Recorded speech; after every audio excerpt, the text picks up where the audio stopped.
4, 6, 7 there, then sometimes when you're looking down,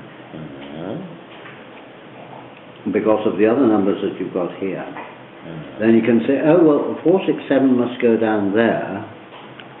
Now I don't know where they fit in. I'll just put it down as 4, 6, 7, and then you're left with 2 empty squares, and then you can say, well, that's 4, 6, 7, and I've got the other numbers as well. Then that must be, say, 1 and 2, 1 and 2. That's not, that's not lucid. You're not being lucid. Why no, don't start getting irritable just because you can't explain it. You're like a very bad math teacher.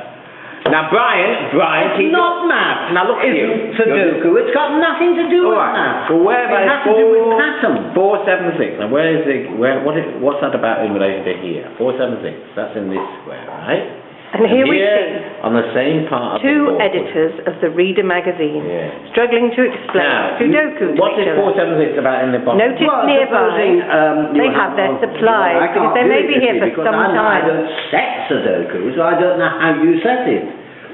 But try and do some wine. There's Stilton there, 2, 3, 1 here. Then you can sometimes go, oh, 4, 6, 7. 4, 6, an 7. empty pint glass. Then they must be. Which well, I can't. 4, 6, 7. In the background, one of the dogs. What those? 4, 6. Then 4, 7. They must be down. 4, 7 must be out in these three because they can't be in 4, 7. And then 6 must be, say, here, it depends what the other numbers are. Then you can, even though you can't sort it out, where the 4, 6 and 7 more goes, inferential evidence. you can still say, then that must be 5, 5 and 9. Except that, you know, you ask yourself, can it be 1? No. Can it be 2? No. Can it be 3? Can it be 4? Can it be 5? Can it be 7, 8, 9? No. It must be 6. 6. Is it always there's no evidence that it's 6 at all, and that's called a singleton. And is it always 6, a singleton? No, of course not.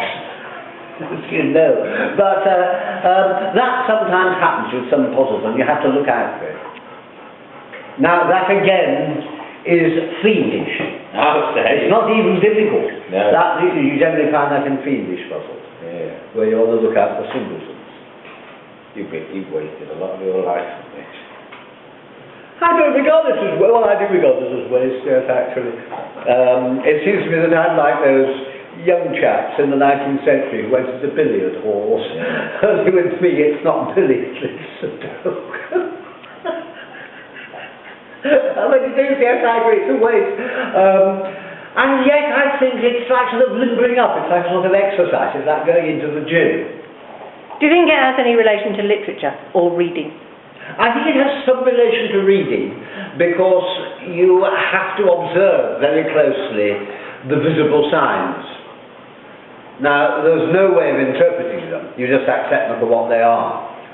But nevertheless, it's not unlike reading in the concentration that you have to achieve and in the fact that you have to interpret the evidence that's there. But it's very simple compared with reading. Reading is much more complicated than Sudoku.